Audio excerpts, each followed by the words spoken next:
मित्रों, विजयी भव। सफलता की इस राह में आप सभी का हार्दिक अभिनंदन है।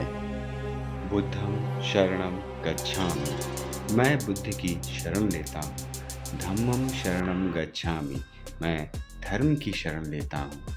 संघं शरणं गच्छामि, मैं संघ की शरण लेता हूँ। साथियों, भगवान बुद्ध ने लोगों को मध्यम मार्ग का उपदेश दिया। उन्होंने दुख, उसके कारण और निवारण के लिए अष्टांगिक मार्ग सुझाया। उन्होंने अहिंसा पर बहुत जोर दिया। उन्होंने यज्ञ और पशु बलि की निंदा की।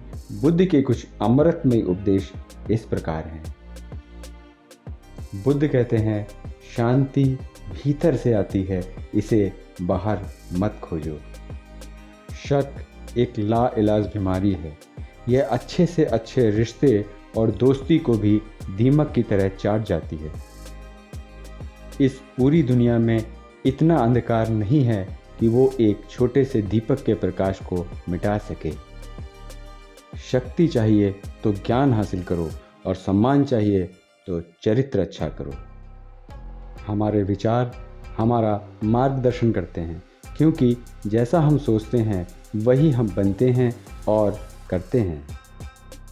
जैसे बिना आग के मोमबत्ती नहीं जल सकती है, ठीक उसी तरह बिना आध्यात्मिक ज्ञान के इंसान नहीं रह सकता है।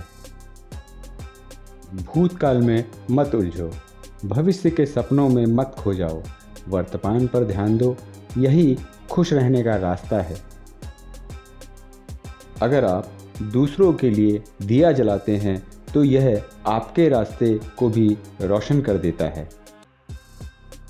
अपना रास्ता स्वयं बनाएं, क्योंकि हम अकेले पैदा होते हैं और अकेले ही मृत्यु को प्राप्त होते हैं। इसलिए हमारे अलावा कोई और हमारी किस्मत का फैसला नहीं कर सकता। कोई तुम्हारे कंधे पर हाथ रखता है तो तुम्हारा हौसला बढ़ता है, पर जब किसी का हाथ कंधे पर नहीं होता तब तुम अपनी शक्ति खुद बन जाते हो, और वही शक्ति ईश्वर है।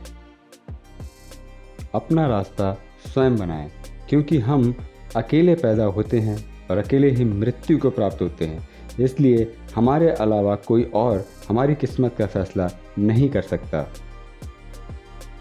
आप चाहें जितनी किताबें पढ़ लें, कितने भी अच्छे प्रवचन सुन लें, उनका कोई फ़ायदा नहीं होगा जब तक कि आप उनको अपने जीवन में नहीं अपनाते। किसी विवाद में हम जैसे ही क्रोधित होते हैं, हम सच का मार्ग छोड़ देते हैं और अपने लिए प्रयास करने लगते हैं।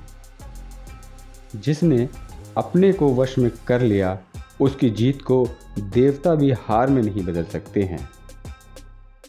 बुद्धिमान चुप रहते हैं, समझदार बोलते हैं और मूर्ख बहस करते हैं।